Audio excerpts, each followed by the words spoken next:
Story number 1. Whispers from the patrol car.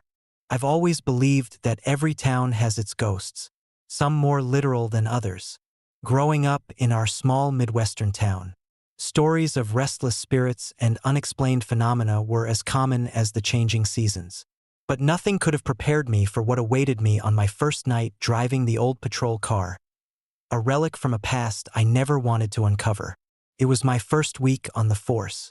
Fresh out of the academy and eager to prove myself, the sergeant assigned me to the patrol unit, handing me the keys to an aging cruiser that had seen better days. The car, a faded black Ford Crown Victoria, sat in the dimly lit garage, its paint chipped and windows clouded with grime. I knew it had a history, as all things in our town did, but the specifics were something my colleagues preferred to avoid discussing. "Treat her well," Sergeant Harris had said, his voice gruff but not unkind. "She's been through a lot, but she'll serve you well." I nodded, taking the keys with a mixture of pride and apprehension.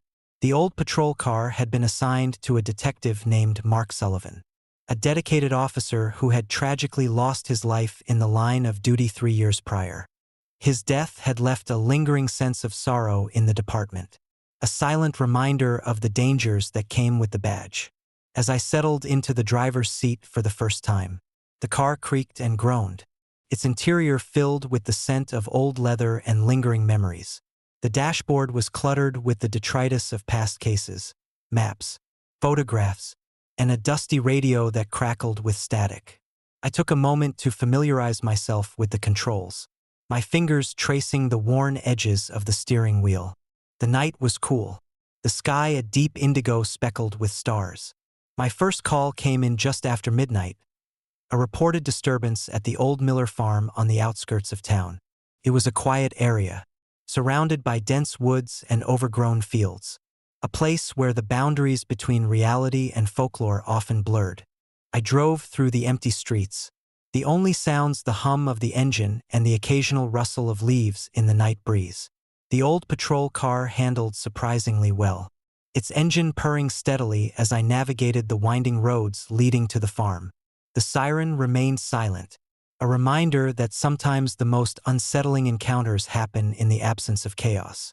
Upon arrival, the Miller farm stood silhouetted against the moonlight, its dilapidated barn casting long shadows across the property. I parked the car a safe distance away, the gravel crunching under my tires as I grabbed my flashlight and radio. The air was thick with tension, the kind that made your skin prickle and your heart race without any apparent reason. As I approached the barn, the whispers began. First, they were faint, almost imperceptible, a soft murmur carried by the wind. I paused, listening intently, trying to discern any words or patterns. But the sounds were indistinct, like a chorus of lost souls trying to communicate beyond the veil of the living world. Shaking off the unease, I pushed open the creaky barn door and stepped inside. The interior was dark, the beams of moonlight slicing through the gaps in the wooden planks, illuminating the dust particles dancing in the air. The barn was empty, save for a few scattered tools and the remnants of past harvests. I called out, "Hello? Is anyone here?" My voice echoed through the cavernous space, the sound bouncing off the walls and dissipating into the darkness. There was no response, only the persistent whispers that seemed to grow louder, more insistent. I moved deeper into the barn, my flashlight beam cutting through the gloom, revealing nothing but shadows and decay. Suddenly, the whispers coalesced into a single, clear voice, a woman's voice filled with despair and longing. "Help me!" I spun around, my heart pounding in my chest. But there was no one in sight. The barn felt alive, the very air thick with the weight of unseen presences. I reached for my radio, feeling a surge of panic. "Dispatch, this is Officer Thompson. I'm at the Miller farm, there's something here. I need backup." Static filled the radio, the connection strained and unreliable. I took a deep breath, trying to steady myself. "Come in. Dispatch. Over." But the radio remained silent, the whispers now enveloping me entirely. I felt a chill run down my spine, the temperature in the barn dropping sharply. My breath became visible, fogging in the cold air as the whispers grew louder, more desperate. Then, out of the corner of my eye, I saw her, a woman standing near the back of the barn, her figure barely visible in the dim light. She was dressed in a flowing white dress, the fabric torn and stained, her hair wild and unkempt. Her face was obscured, hidden in the shadows, but her presence was unmistakable, a ghostly apparition trapped between worlds. I froze, unable to move as she began to slowly approach me, her steps silent against the wooden floor. The whispers intensified, now overlapping with the soft sound of her footsteps, creating a cacophony of sorrow and pain that filled the space around me. "Who are you?" I managed to whisper, my voice barely audible over the haunting sounds. She stopped a few feet away, her eyes locked onto mine with an intensity that made my blood run cold. "I'm lost," she whispered, her voice echoing with a timeless sadness. "Please, help me." I took a cautious step forward, my flashlight trembling in my grip. "What happened? How can I help you?" Her form flickered, the image wavering like a candle flame in the wind. "I can't move on. Something holds me here." I felt a surge of compassion, despite the fear gripping my heart. "I'll do whatever I can to help you," I assured her, trying to keep my voice steady. But before I could say another word, the temperature in the barn plummeted further, my breath freezing in midair. The whispers turned into agonized cries, the sound overwhelming my senses. I glanced around, desperate to find an explanation, but the barn remained empty except for her presence. Suddenly, the barn door slammed shut with a force that sent me stumbling back, my flashlight slipping from my hand and clattering to the floor. The whispers transformed into a deafening roar, the sound echoing through the barn and shaking the very foundations of the building. I scrambled to my feet, frantically searching for the door, but it wouldn't budge. Panic surged through me as I realized I was trapped, the spirits of the past closing in around me. The woman's apparition began to fade, her form dissolving into the darkness as the barn seemed to warp and twist, the walls closing in like the embrace of a tomb. In a final, desperate attempt to escape, I reached out to grab her hand, hoping to offer comfort and perhaps find a way to release her from her torment. But my hand passed through her spectral form, meeting only the cold air. She let out a sorrowful sigh, her presence fading as the barn returned to its original state of decay and silence. The door swung open abruptly, the force of her departure sending me sprawling back to the ground. I scrambled to my feet, my heart racing as I bolted from the barn, the whispers now reduced to faint echoes in the night. I didn't stop until I reached my patrol car, the engine roaring to life as I sped away from the Miller farm, the weight of the encounter pressing heavily on my mind. Back at the station, I recounted the events to Sergeant Harris, his expression unreadable as he listened to my story. "Old Marlowe," he finally said, nodding thoughtfully. "Mark Sullivan used to drive that patrol car before he died. It's been known to carry more than just equipment." I frowned, realizing the connection. "You mean, the car itself?" He nodded. "They say Mark never really left. Some nights, people have heard his voice or seen his shadow in the patrol car. That's why we keep the old cruiser here, out of the way. But apparently, tonight was different." I felt a chill run down my spine, the reality of the situation settling in. The old patrol car wasn't just a vehicle. It was a conduit for the restless spirit of Officer Sullivan, trapped within its metal frame, unable to move on. Over the next few days, I couldn't shake the feeling of being watched, the whispers of the past lingering in my mind. I avoided the old patrol car, its presence a constant reminder of the night I encountered the supernatural. But duty called, and eventually, I had to confront the haunted relic that had become a part of my nightly routine.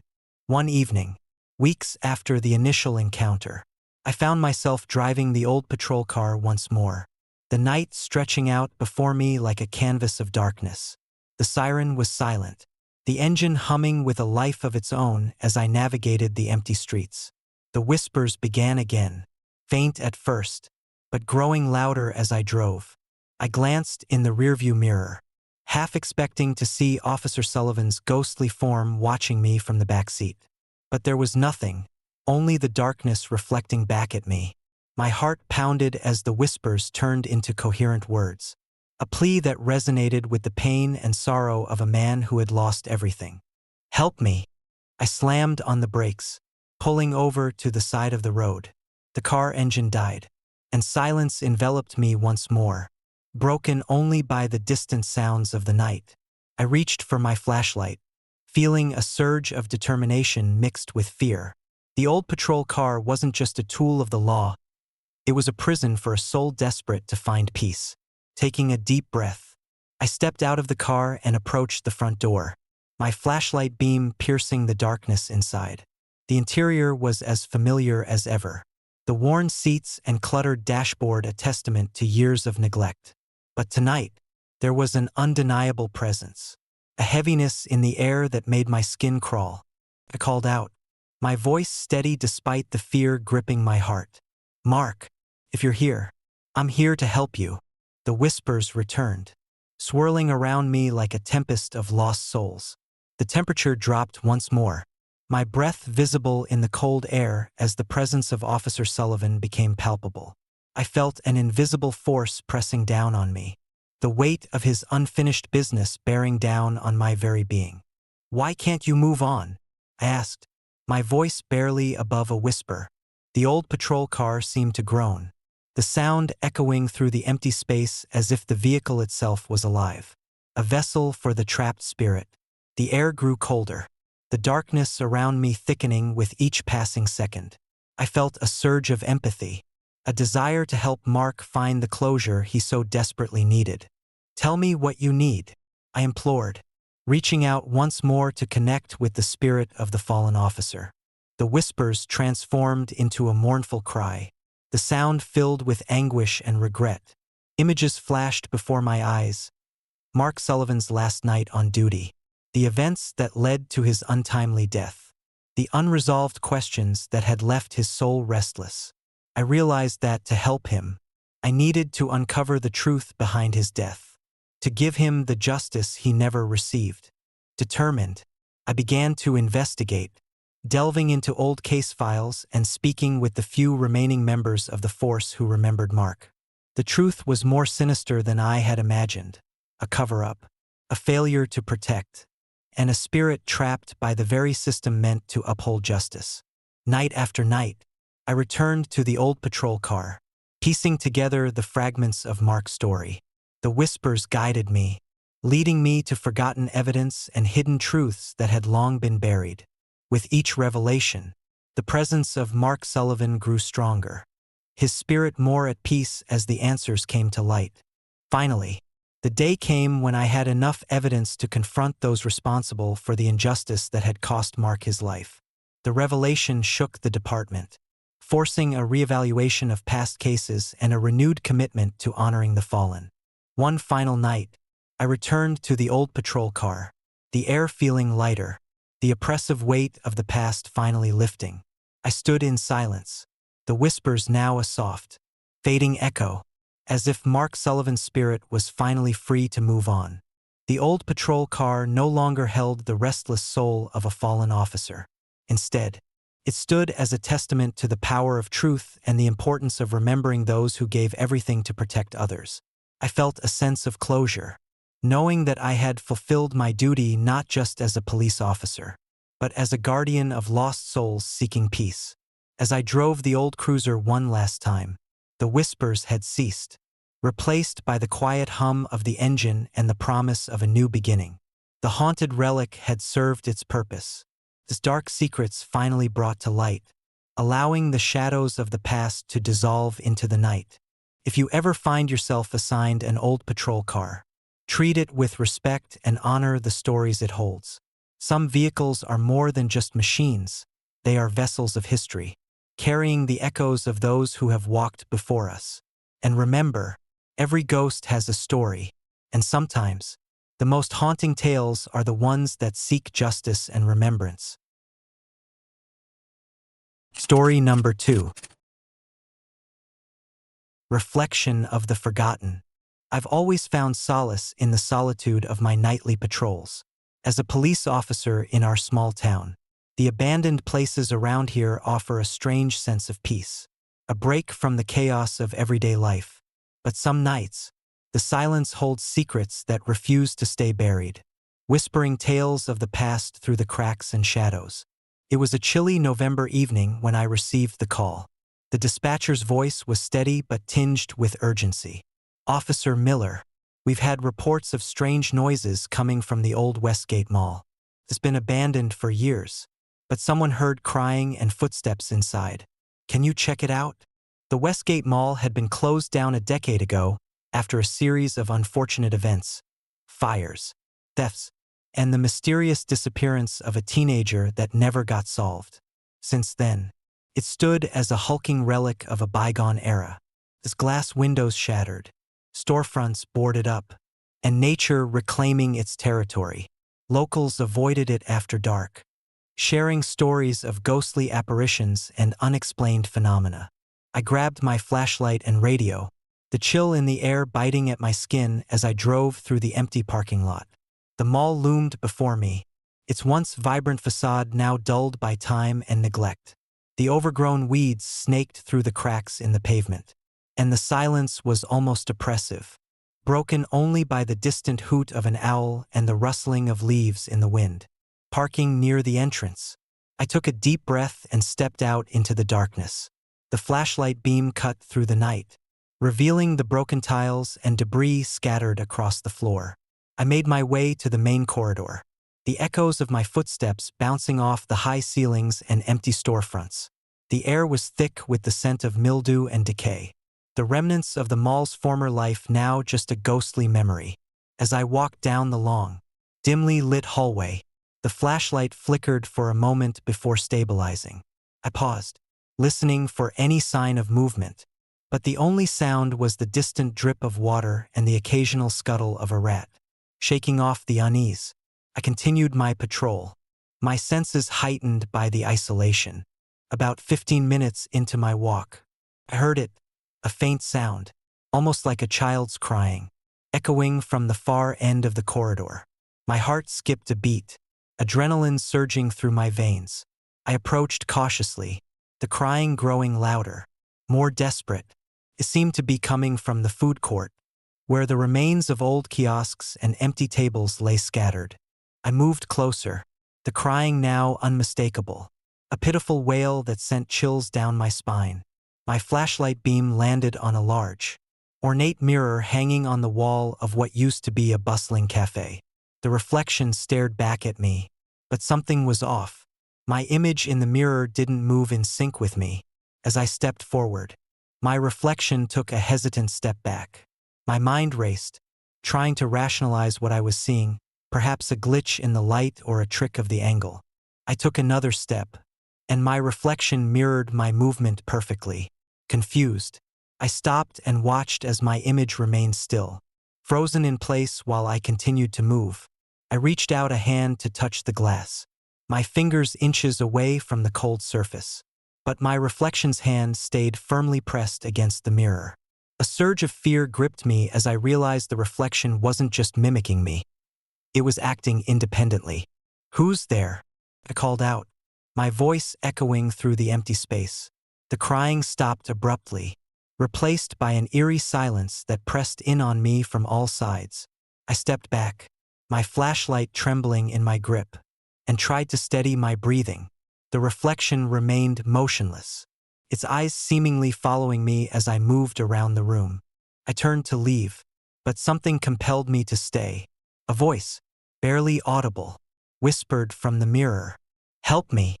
I froze, my mind struggling to process the sound.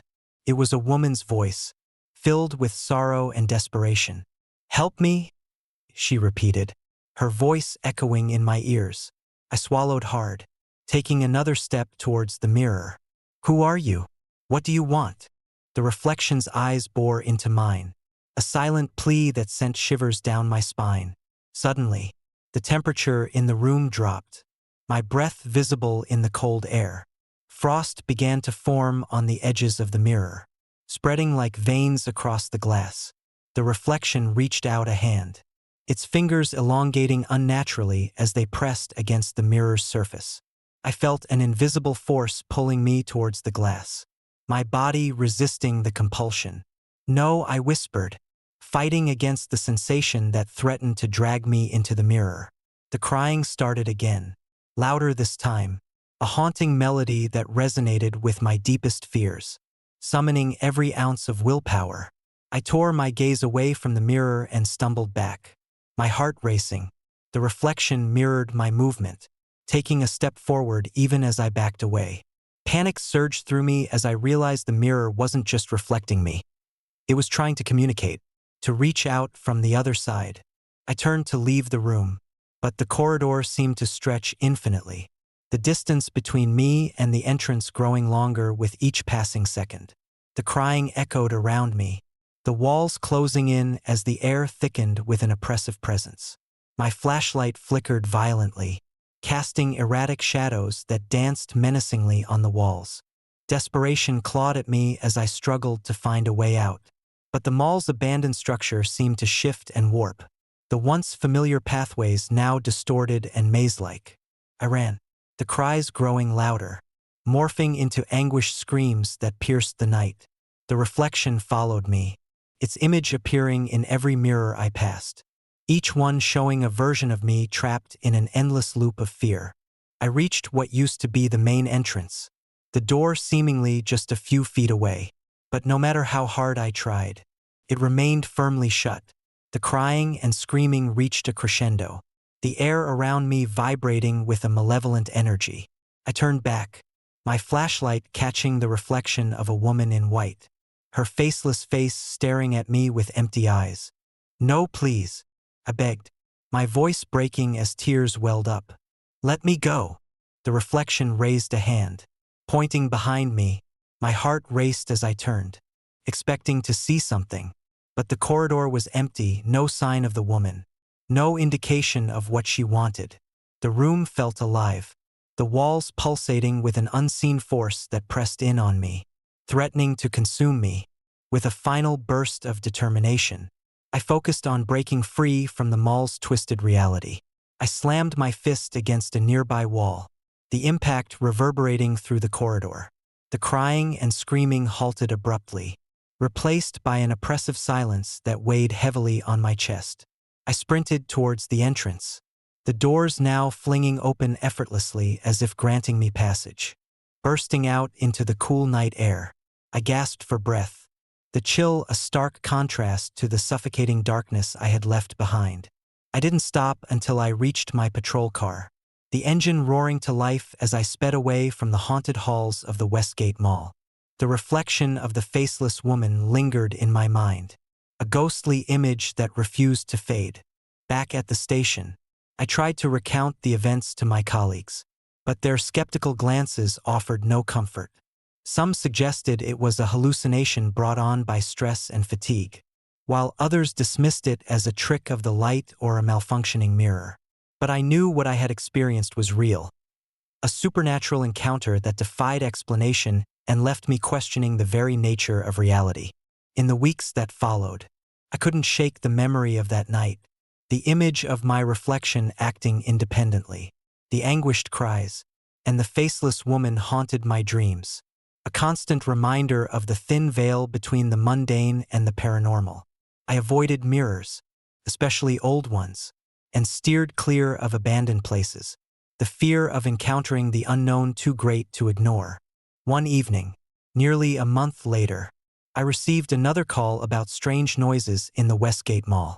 My pulse quickened as I contemplated ignoring it, but something deep within me pushed me to investigate. Perhaps it was a sense of responsibility, or maybe a lingering curiosity that refused to be quelled. Driving back to the mall, the darkness seemed even more foreboding than before. The entrance loomed before me, the broken windows reflecting the cold light of my flashlight. Taking a deep breath, I stepped inside, the familiar yet eerie silence enveloping me once more. I made my way to the main corridor, the memory of my previous encounter fueling my determination. The crying started softly, a distant echo that resonated through the empty halls. I followed the sound, moving cautiously between the decaying storefronts and shattered mirrors that dotted the space. As I approached the food court, the crying grew louder, more desperate. My flashlight beam landed on the same large mirror from before, its surface marred by cracks and grime. My reflection stared back at me, but this time, it wasn't just a reflection, it was an invitation. The faceless woman appeared again, her image distorted and merging with mine. "Help me," she whispered, her voice a haunting melody that tugged at my soul. I froze, the weight of her plea pressing down on me. My reflection began to move independently, taking steps that mirrored her haunting gesture. I reached out, my hand trembling as it extended towards the mirror, desperate to offer assistance.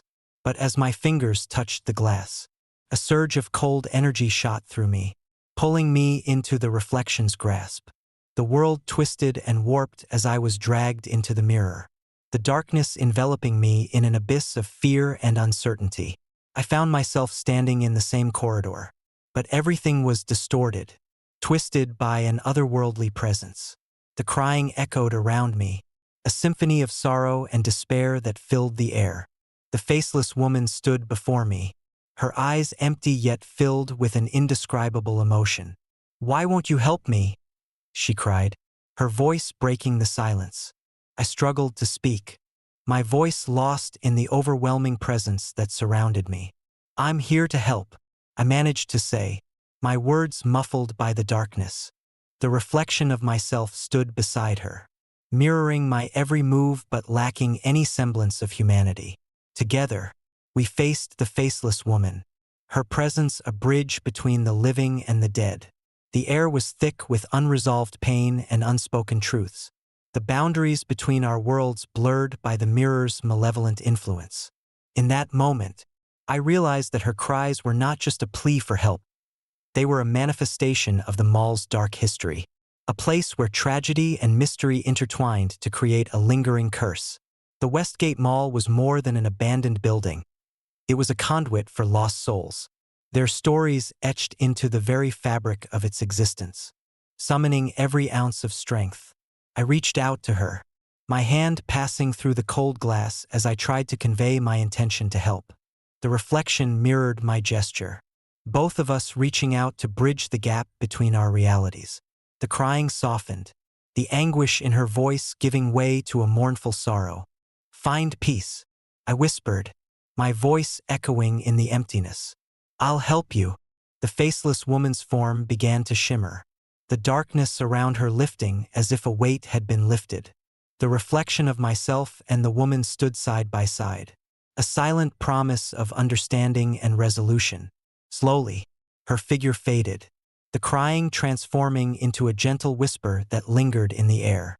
As the last remnants of her presence dissolved, the corridor around me brightened, the oppressive darkness lifting to reveal the familiar, albeit decaying, halls of the Westgate Mall.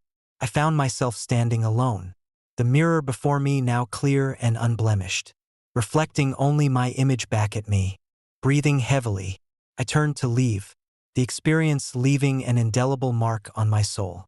The cries had ceased, the mall's haunting presence now tempered by a sense of closure. I exited the building, the first light of dawn breaking through the horizon, casting a warm glow over the once forsaken space. Driving away from the Westgate Mall, I couldn't help but feel a sense of accomplishment mixed with lingering fear. I had faced the darkness and offered a hand of compassion to a lost soul, bridging the gap between our worlds. The memory of that night remained vivid, a testament to the thin veil between the living and the dead, and the power of understanding and empathy in the face of the unknown. Back at the station, I shared my story with my colleagues, their skepticism giving way to awe as I recounted the harrowing experience. Some believed me, while others remained unconvinced. But I knew the truth of what had transpired. The Westgate Mall held secrets that were meant to be uncovered, and sometimes, Those secrets required more than just a patrolling officer. They needed someone willing to listen to the whispers of the forgotten. In the weeks that followed, I noticed a change in the mall. The foul odors had dissipated, replaced by the fresh scent of autumn leaves and the promise of renewal. The broken mirrors and shattered glass seemed less menacing, their surfaces reflecting a newfound clarity. It was as if my act of compassion had lifted a curse, allowing the mall to breathe a sigh of relief after years of haunting silence. But even with the changes, I couldn't shake the feeling that some echoes never truly fade. Sometimes, during quiet nights, I catch a glimpse of movement in the corner of my eye or hear a faint whisper carried by the wind. It serves as a reminder that the past is always present, lurking in the shadows, waiting for someone to uncover its truth and offer a hand of understanding. If you ever find yourself wandering the abandoned halls of an old building, listen closely to the whispers of the past. Some echoes are more than just memories. They are pleas for peace, reminders that every story deserves to be heard and every soul deserves to find its way home. Story number 3. Whispers in Room 217. I've always believed that the past has a way of lingering, especially in places where tragedy struck. As a seasoned police officer in our small town, I'd seen my share of unsettling cases, but nothing could have prepared me for the night the old Marlowe Hotel whispered its dark secrets once more. It was a cold November evening when the call came in. The dispatcher's voice crackled through the radio, tinged with urgency. "Officer Hayes, we've got reports of a foul odor emanating from room 217 at the Marlowe Hotel. Guests are complaining, and management is requesting immediate assistance." The Marlowe had been a cornerstone of our town for decades, its grandeur faded but still standing proudly at the end of Main Street. Recently, it had fallen into disrepair, its reputation marred by rumors of hauntings and unexplained occurrences. Room 217, in particular, had a notorious history. 20 years ago, a man named Daniel Whitaker had been found dead there, hanged from the ceiling. His death had been ruled a suicide, but whispers of foul play and restless spirits persisted among the locals. As I arrived at the hotel, the first thing that struck me was its eerie silence. The lobby, once bustling with guests, now lay deserted, shadows dancing in the dim light of the overhead chandelier. I made my way to the front desk, where the manager, a weary-looking woman named Mrs. Collins, greeted me with a troubled expression. "Thank you for coming, Officer Hayes," she said, her voice trembling slightly. "We've tried everything to get rid of the smell, but nothing works. It's like the room is resisting us." I nodded, taking in the worn furniture and peeling wallpaper. "Show me the room, Mrs. Collins." She led me through the narrow corridors, each step echoing ominously against the cracked tiles. When we reached room 217, the door stood slightly ajar, as if inviting us in. I pushed it open, and the foul stench hit me like a wall, making me gag involuntarily. The room was dark, the only light coming from the street lamp outside casting long shadows through the dirty windows. I stepped inside, flashlight in hand, and scanned the room. There was nothing out of the ordinary at first glance. Furniture covered in dust, a broken chair in the corner, and the unmistakable outline of a body hanging from the ceiling. My breath caught in my throat as I approached the figure. It was Daniel Whitaker, his lifeless eyes staring blankly into nothingness. "How is this possible?" I muttered under my breath. The room was locked from the inside. Mrs. Collins looked equally perplexed. "That's what we thought too. The locks are intact, and there's no sign of forced entry." I took a closer look around the room, my flashlight revealing details that had been missed before. On the desk, an old, dusty telephone sat untouched, its rotary dial frozen in place. A shattered mirror lay on the floor, reflecting distorted images of the room's decay. My mind raced, trying to piece together the puzzle. "Can I check the records?" I asked, pulling out my phone to access the hotel's archives. Mrs. Collins nodded, leading me to a small office at the back of the hotel. We sifted through old documents until we found the police report from 20 years ago. According to the records, Daniel Whitaker had been a struggling writer who had checked into the Marlowe seeking solitude to work on his novel. His suicide note was brief, filled with despair and regret, but nothing hinted at foul play. Yet, the town had never fully accepted the official explanation. As I read through the report, a chill ran down my spine. There were inconsistencies, dates that didn't add up, statements from other staff members that contradicted the official account. It was as if someone had tried to bury the truth, ensuring that Daniel's final moments remained shrouded in mystery. Back in room 217, I felt a presence, a weight pressing down on me. The temperature dropped sharply, my breath visible in the freezing air. The silence was deafening, broken only by the distant sound of the city that felt impossibly far away. I turned to Mrs. Collins, her face pale and eyes wide with fear. "We need to leave," I said firmly. "This place is not right." But as we turned to exit, the door slammed shut with a force that sent us both stumbling back. Panic surged through me as I tried to open the door, but it wouldn't budge. The flashlight flickered, casting erratic shadows that seemed to move of their own accord. The foul odor intensified, and I could hear faint whispers, indistinct but filled with anguish. "Daniel," I whispered, my voice barely audible. "What do you want?" The room seemed to come alive with movement. Objects began to shift on their own, books tumbling off shelves, papers flying through the air. The apparition of Daniel Whitaker floated above the ground, his eyes still empty but now filled with a sorrow that pierced my very soul. "I didn't mean to leave," his voice echoed, a hollow sound that resonated through the room. "Help me." My heart pounded in my chest as I tried to comprehend what was happening. "What do you need?" The temperature dropped further, frost forming on the window panes. Daniel's ghost reached out a spectral hand, his expression one of desperate longing. I felt an invisible force pulling me towards him, my body moving against my will. Desperation took hold as I fought against the force, attempting to break free from the spectral grip.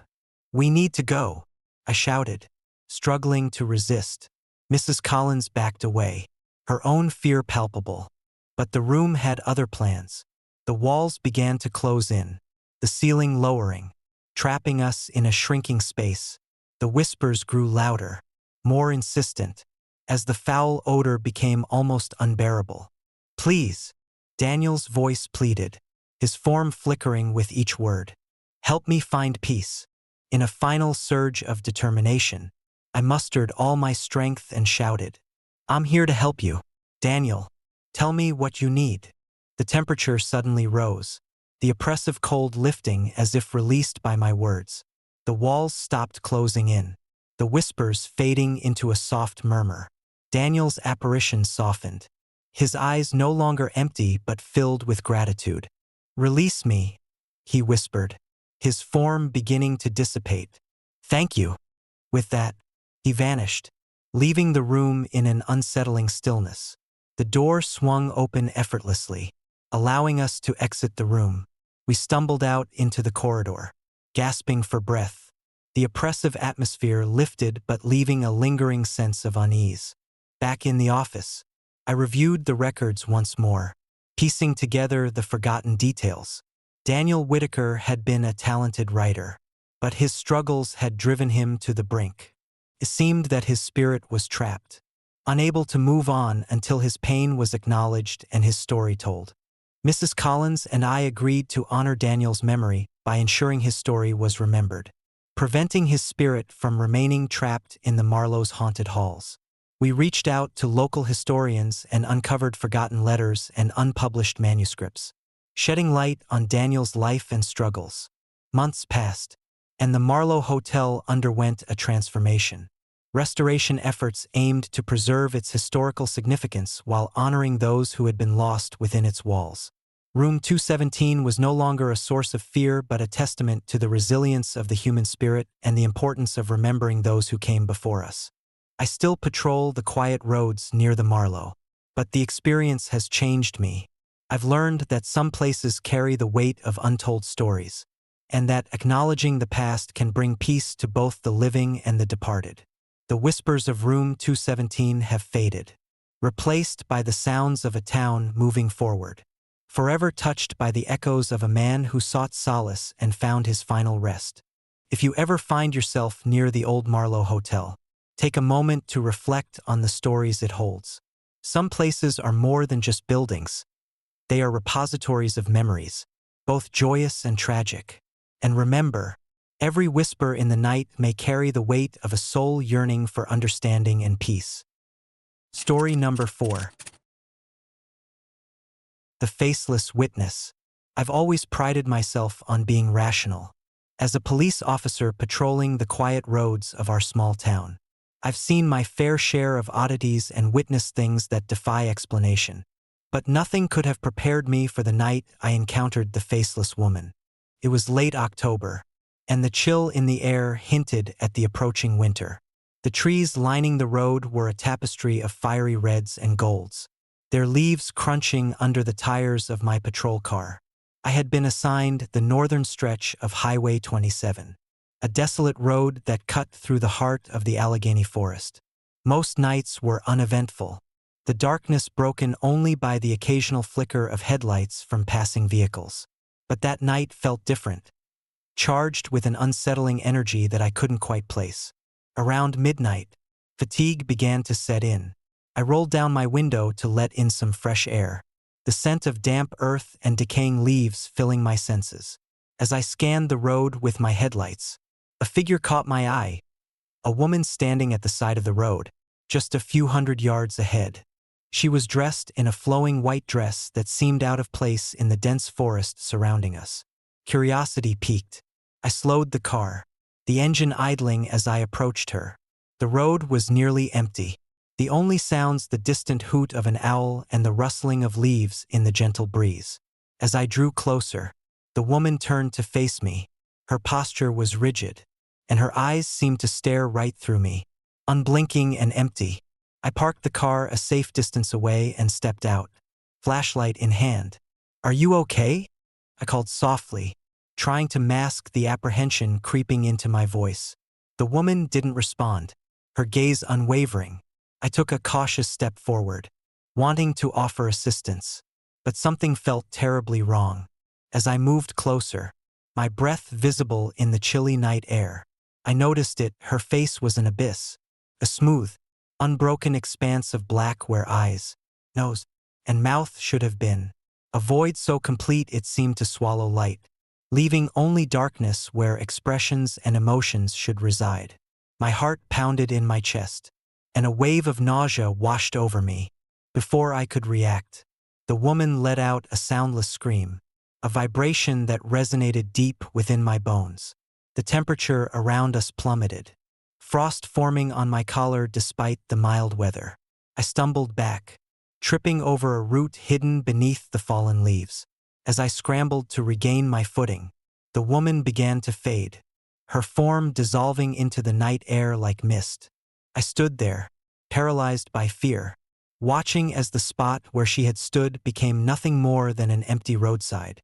My rational mind raced to find an explanation, perhaps a prank, a hallucination brought on by exhaustion. But the reality of her faceless visage and the bone-chilling cold left no room for doubt. Shaken, I returned to my patrol car, my hands trembling as I fumbled with the keys. Once inside, I locked the doors and took a moment to steady my breathing. The encounter replayed in my mind, each detail more vivid than the last. I decided to report the incident, but when I reached the station the next morning, there was no record of any missing person matching the description of a woman in a white dress. Days turned into weeks, and the memory of that night lingered like a shadow over me. I avoided driving that stretch of road, haunted by the image of her faceless stare. My colleagues dismissed it as a figment of my imagination, perhaps stress-induced or the result of too many late-night shifts. But deep down, I knew what I had seen was real. One evening, a month after the encounter, I received a call from a concerned citizen reporting a sighting on Highway 27. My pulse quickened as I recognized the location, the very spot where I had met her. With a sense of dread, I headed out, the forest seemingly more foreboding under the cover of darkness. As I approached the area, my headlights pierced the gloom, revealing the same clearing where I had first seen her. There she stood again, the woman in white, her presence sending a chill down my spine. This time, I didn't hesitate. I parked the car and approached, determined to confront whatever force had manifested her presence. "Are you here to hurt me?" I asked, my voice steady despite the fear gnawing at me. The woman remained silent, her empty face staring into my soul. I took a deep breath, trying to summon the courage to speak again. "What do you want?" Suddenly, the temperature dropped even further, and the air grew thick with an oppressive silence. I felt a pull, an invisible force urging me to turn back. But my legs refused to comply. The woman took a step forward, her movement slow and deliberate. I watched, transfixed, as she reached out a hand towards me. Her fingers were elongated, merging into the darkness that formed her face. In that moment, a surge of understanding washed over me. This woman was lost, trapped between worlds, her face erased by whatever torment had condemned her to this limbo. I felt a pang of empathy, a desire to help her find peace. "I'm sorry," I whispered, hoping to convey my sincerity. "I want to help you." The woman's form began to shimmer, the edges blurring as if she were being pulled away. The cold dissipated, replaced by a warmth that enveloped me, and the oppressive silence lifted.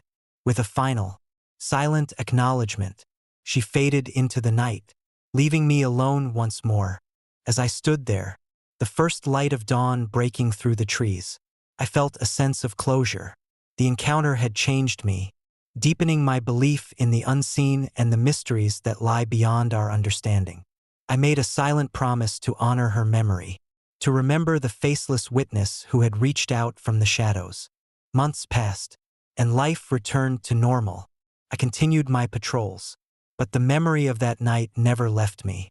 Sometimes, during quiet moments, I catch a glimpse of something in the corner of my eye, a fleeting shadow, a whisper of movement, but it never becomes clear.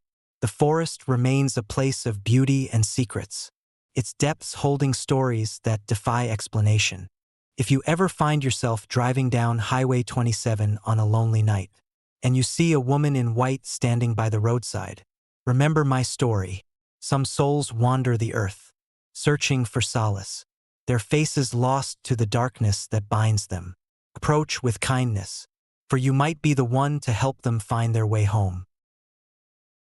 Story number 5. Echoes from the Execution Chamber. I've always been drawn to abandoned places, the silent witnesses of forgotten histories. As a night shift patrol officer at the old Ashford Penitentiary in Pennsylvania, I found a strange comfort in the desolate halls and crumbling cells. Most nights were uneventful, just the echo of my footsteps and the distant hum of the city beyond the forest that surrounded the prison. But one night changed everything, leaving me with questions that still haunt my dreams. It was a chilly October evening, the kind where the air feels thick with anticipation and the scent of fallen leaves permeates every breath. The Ashford Penitentiary had been shut down for over a decade, its dark reputation a lingering shadow over the town. Legends of mistreatment, mysterious disappearances, and restless spirits clung to the decrepit walls. But I never gave them much thought. Rationality outweighed superstition in my mind. Until that night, my routine was simple: patrol the perimeter, check on the main building, and ensure everything was secure. The prison's architecture was imposing, with high stone walls and iron-barred windows that seemed to watch my every move. As I walked the grounds, the moon cast long, eerie shadows that danced among the overgrown vegetation. The silence was almost oppressive, broken only by the occasional hoot of an owl or the rustle of a nocturnal creature. Around midnight, I decided to take a shortcut through the old execution chamber, a section of the prison rarely visited and now left to decay. The chamber was a stark reminder of the prison's grim past. with its heavy steel door and cold, concrete floor. I had always felt a chill walking through it, an inexplicable sense of sorrow and anger lingering in the air. As I approached the chamber, the temperature seemed to drop noticeably. My breath became visible, misting in the frigid air. I shook off the discomfort, attributing it to the night's chill, and proceeded to inspect the area. The room was empty, the remnants of old equipment scattered haphazardly. The silence was thick, almost tangible, pressing in from all sides. Suddenly, a faint sound pierced the stillness, a distant, heart-wrenching scream that echoed through the chamber. It was unlike anything I had ever heard, a mix of anguish and terror that sent shivers down my spine. I froze, my heart pounding in my chest, as the sound seemed to come from deep within the walls themselves. "Hello!" I called out, my voice wavering slightly. The scream stopped abruptly, leaving an eerie silence in its wake. I scanned the room, searching for any sign of movement or disturbance, but found nothing. The cold was now unbearable, my skin prickling with goosebumps as the temperature continued to plummet. Determined to find the source of the sound, I took a few cautious steps forward, my flashlight cutting through the darkness. The beam of light revealed nothing out of the ordinary, just the empty chamber and its decaying remnants. I sighed, feeling foolish for letting my imagination run wild, and turned to leave. As I retraced my steps, another scream echoed through the chamber, louder and more desperate this time. Panic surged through me, my mind racing with possibilities: wild animals, structural issues, or something far more sinister. Quickened my pace, my flashlight flickering as I navigated the narrow corridor. Suddenly, the door slammed shut behind me with a force that rattled the entire building. I spun around, my heart racing, but the room was still empty. The temperature dropped even further, and I could see my breath clouding in the frigid air. My mind screamed at me to stay calm, to think rationally, but fear had a way of clouding judgment. I reached for the door handle, pulling and twisting it, but it wouldn't budge. The screams continued, now overlapping and blending into a cacophony of pain and despair. I backed away, searching for another exit, but the chamber seemed to stretch endlessly, the walls closing in around me. The flashlight flickered violently, the beam struggling to stay steady as shadows danced menacingly across the room.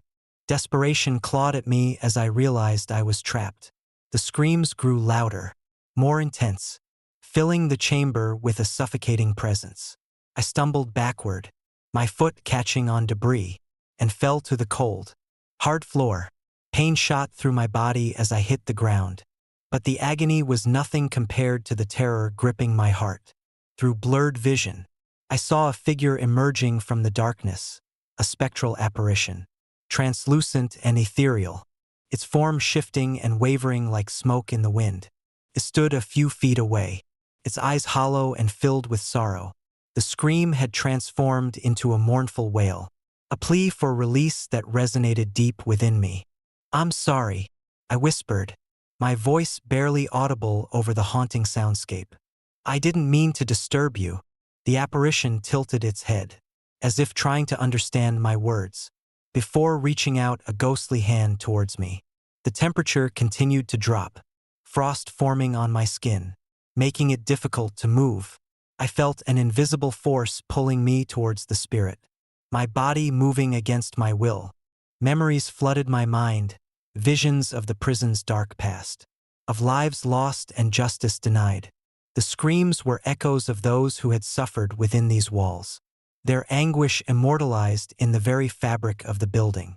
I realized then that the spirits were trapped, bound to the place by their unresolved pain and sorrow, summoning every ounce of strength.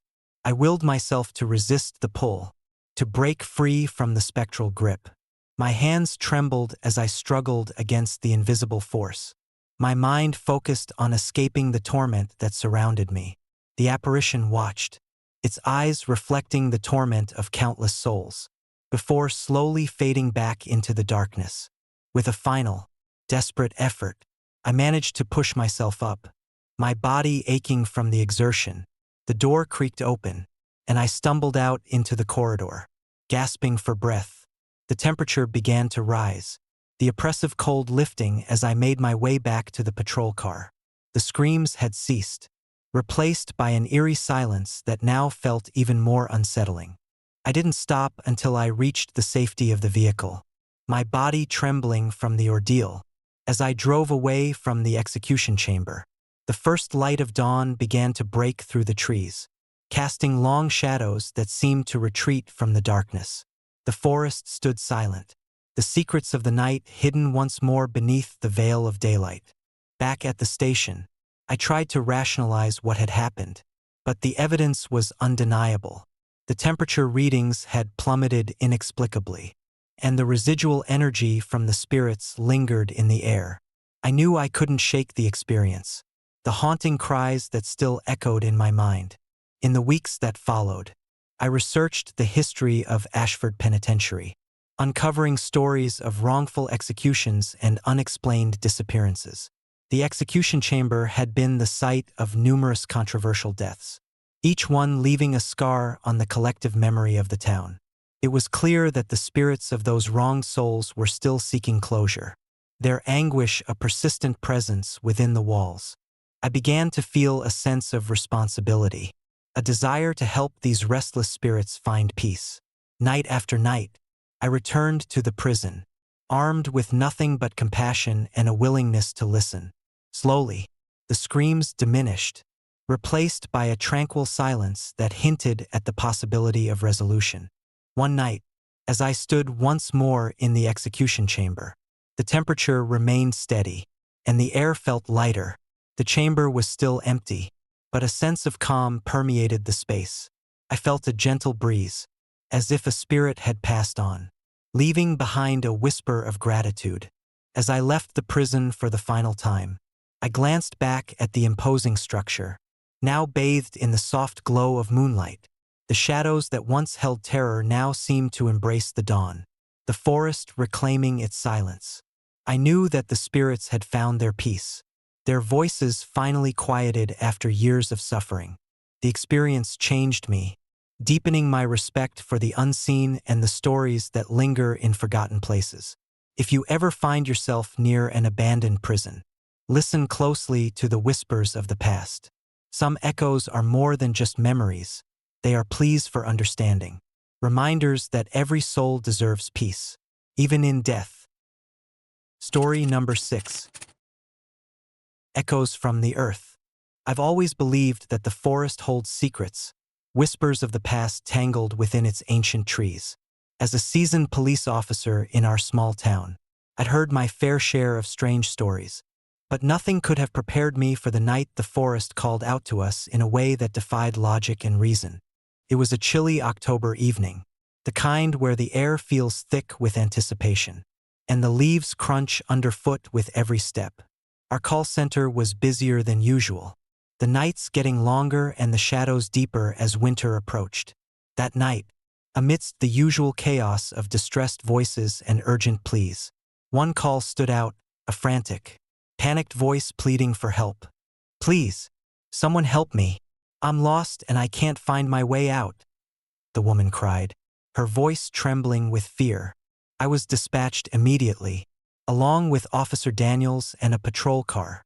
The location was marked in the dense woods of Evergreen Forest, a sprawling expanse known for its beauty and, unfortunately, its occasional disappearances.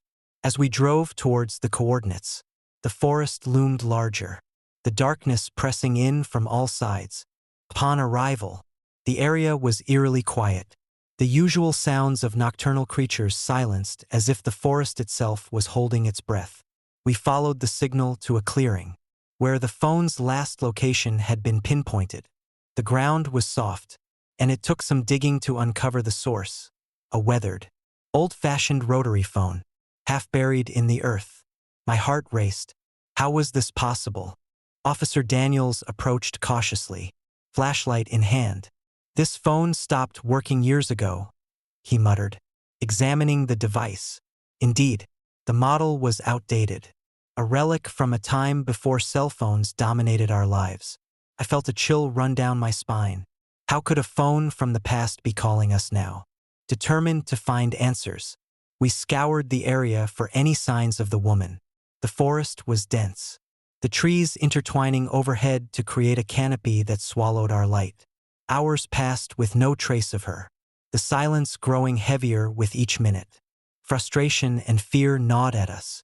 But just as we were about to call it a night, a faint sound broke the stillness, a soft, desperate whisper carried by the wind. "Help me!" We froze, exchanging uneasy glances. The voice was unmistakable, echoing the plea from the phone. We followed the sound, our flashlights cutting through the darkness like beacons.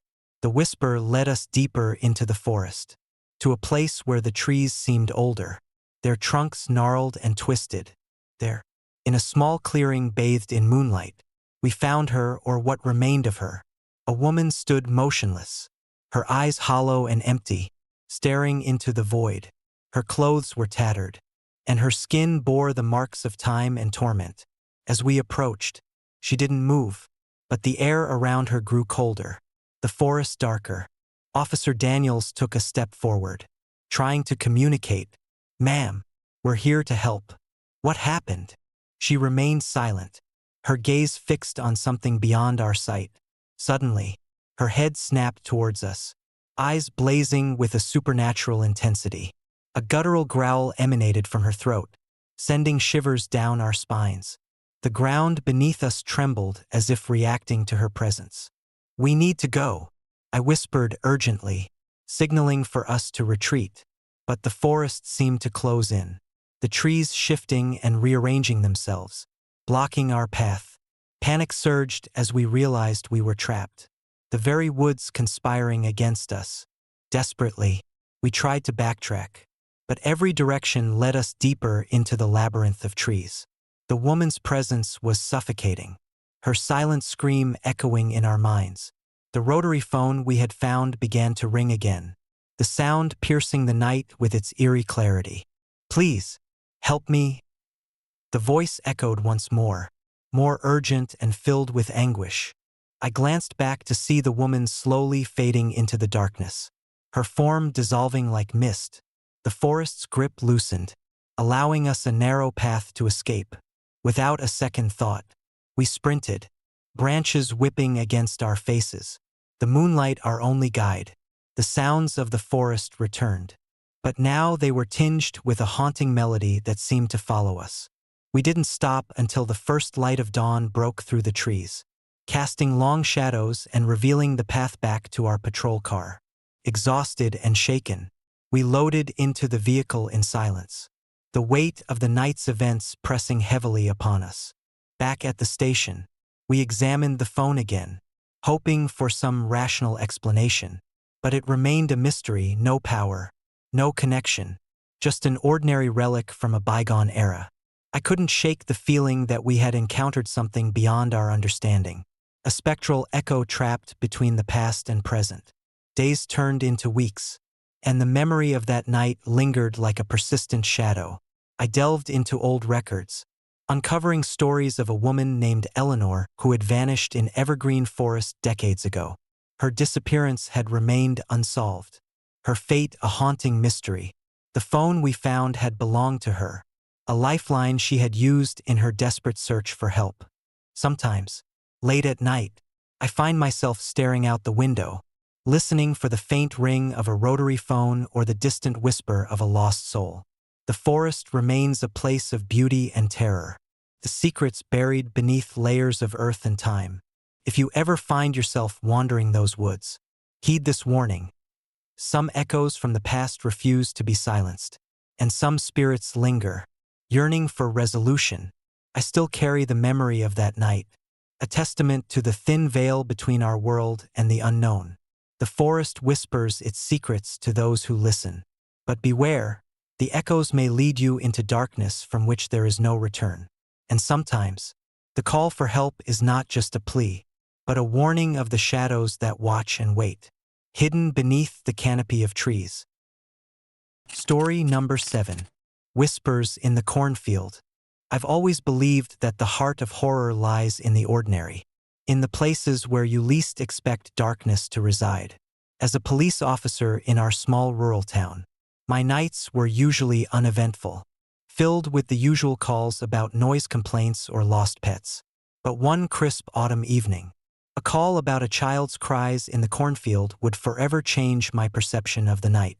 It was late October, and the corn was at its peak tall, swaying stalks that seemed to stretch endlessly into the horizon.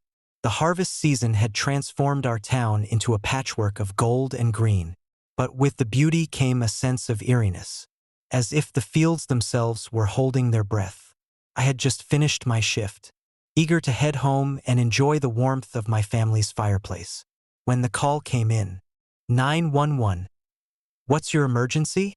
Officer Thompson, please help me. The voice on the other end trembled. I hear a child crying out in the cornfield near the old Miller farm. I don't know what to do. Without hesitation, I grabbed my jacket and headed to the station. The Miller farm had been abandoned for years, a relic of better times when the land was fertile and families thrived. Now, it stood silent, the once vibrant fields now overgrown and wild. I radioed for backup, but with the call coming in late at night, I was likely the only one available. Driving through the darkness, the car's headlights barely pierced the thick stalks of corn that surrounded the area. The moon hung low, casting long shadows that danced eerily across the ground. As I approached the farm, the silence was oppressive, broken only by the occasional rustle of leaves and the distant call of an owl.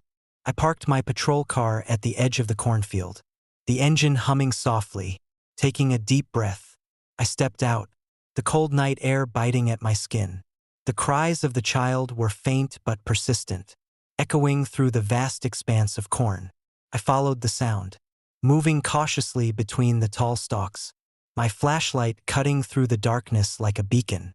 After what felt like an eternity, I saw her, a little girl, no more than 7 years old, standing alone in the center of the field.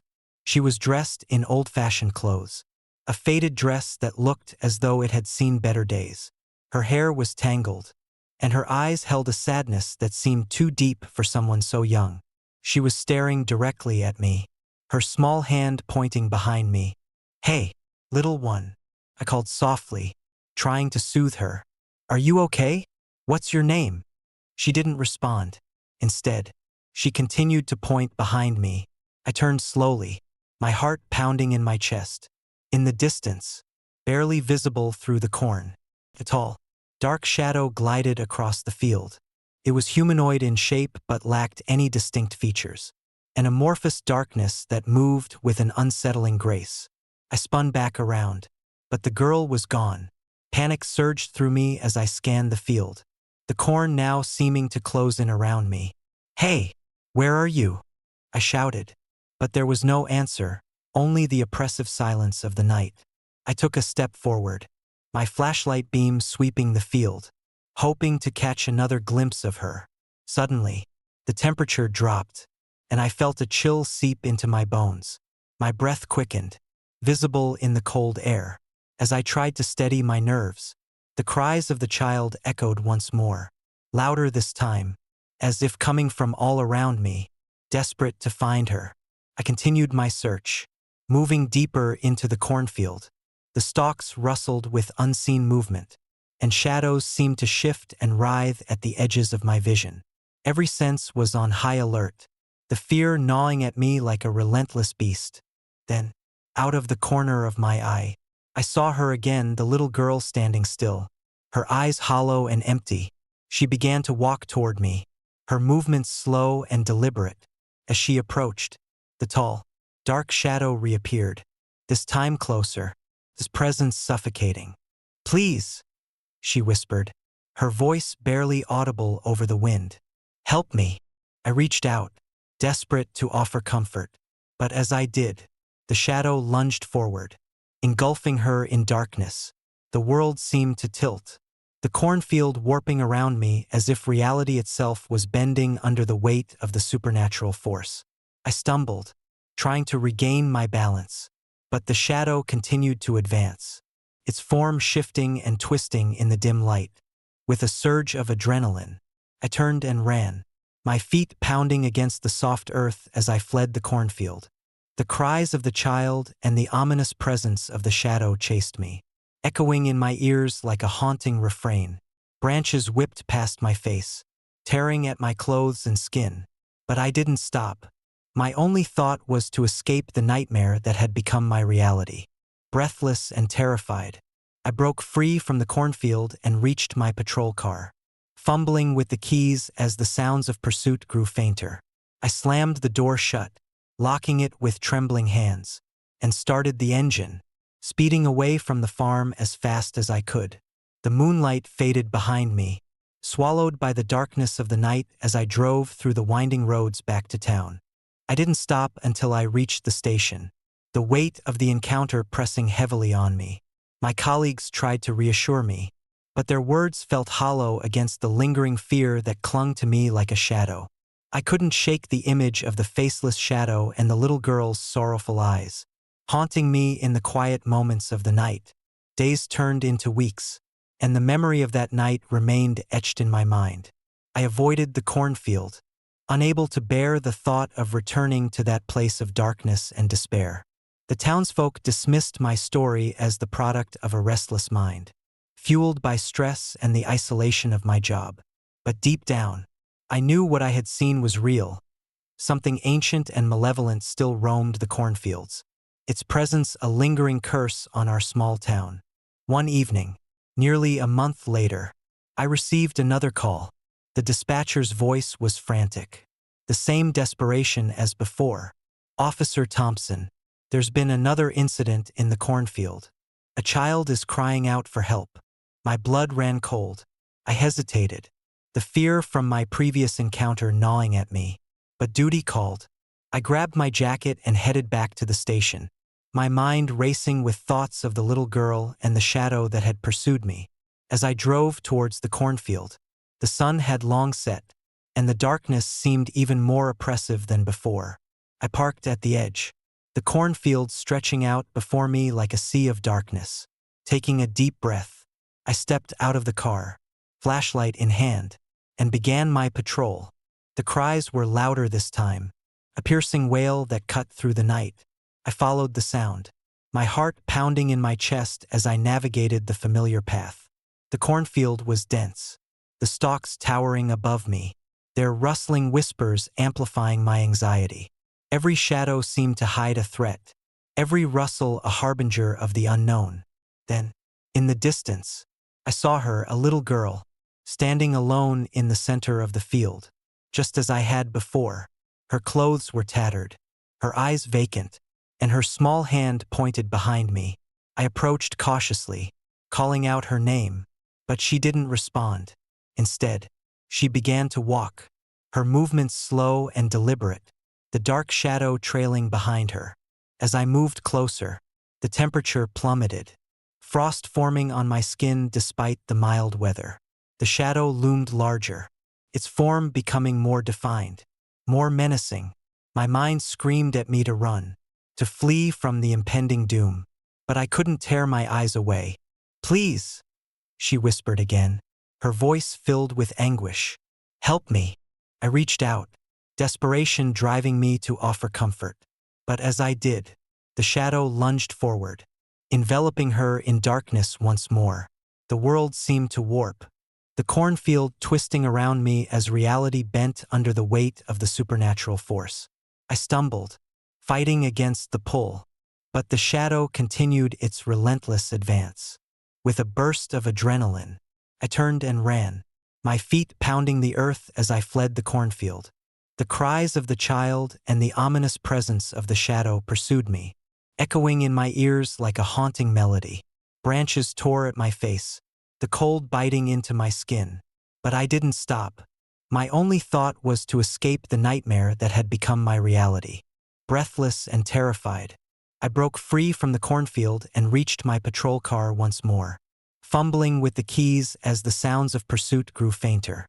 I slammed the door shut, locking it with trembling hands, and started the engine, speeding away from the farm as fast as I could. The cornfield faded behind me, swallowed by the darkness of the night as I drove through the winding roads back to town. I didn't stop until I reached the station, the weight of the encounter pressing heavily on me. My colleagues tried to reassure me, but their words felt hollow against the lingering fear that clung to me like a shadow. I couldn't shake the image of the faceless shadow and the little girl's sorrowful eyes, haunting me in the quiet moments of the night. Weeks passed, and the story of the crying child in the cornfield became a town legend, a cautionary tale whispered among friends and families. Some claimed to have seen the little girl wandering the fields at night, her cries echoing through the corn. Others spoke of the dark shadow, a presence that couldn't be explained by natural means. But for me, the experience left a deep scar, a reminder of the thin veil between the known and the unknown. I avoided the cornfield, unable to face the darkness that had pursued me, and sought solace in the safety of my home and family. Yet, the memory lingered, a haunting echo that refused to fade. One night, nearly a year after the initial encounter, I received another call. The dispatcher's voice was calm, almost indifferent. "Officer Thompson, there's been a report of strange noises coming from the cornfield. Could you check it out?" I hesitated, the fear still fresh, but duty called once more. Grabbing my flashlight and radio, I headed towards the cornfield, the darkness enveloping me like a shroud. As I navigated the familiar path, the night seemed even colder, the shadows deeper and more menacing. The cries were faint at first, but grew louder as I approached the center of the field. There she was, a little girl, standing alone, her hand pointing behind me. My heart raced as I took a step forward, calling out her name, but before I could react, the tall, dark shadow emerged once more, his presence suffocating and oppressive. I froze, unable to move as the shadow loomed over me, its form shifting and twisting in the darkness. The little girl began to fade, her presence dissolving into the night as the shadow advanced. Desperation surged through me, and I turned to run, my legs moving of their own accord as I fled the cornfield once again. Branches tore at my face, the cold seeping into my bones. But I didn't stop until I reached the safety of my patrol car. Slamming the door shut, I locked it and started the engine, driving away as fast as I could, the sounds of pursuit fading into the distance. Back at the station, I realized that the cornfield held secrets beyond my understanding, a darkness that refused to be quelled by time or logic. The cries of the child and the presence of the shadow were more than just figments of my imagination. They were echoes of something ancient and malevolent, lurking in the depths of the cornfield, waiting for the unwary to wander into its grasp. I made a silent vow to myself to never return to that place of darkness, to protect others from the horrors that lay hidden within the cornfield's embrace. But deep down, I knew that the whispers of the night would always call to me, a reminder that some shadows are best left undisturbed, and some cries are best left unheard. If you ever find yourself wandering the quiet roads near our town, and you hear the desperate cries of a child in the cornfield, remember my story. Turn back before the shadows close in, before the darkness claims another soul. The cornfield holds its secrets tightly, and some mysteries are too terrifying to unravel, hidden beneath the swaying stalks and the endless night.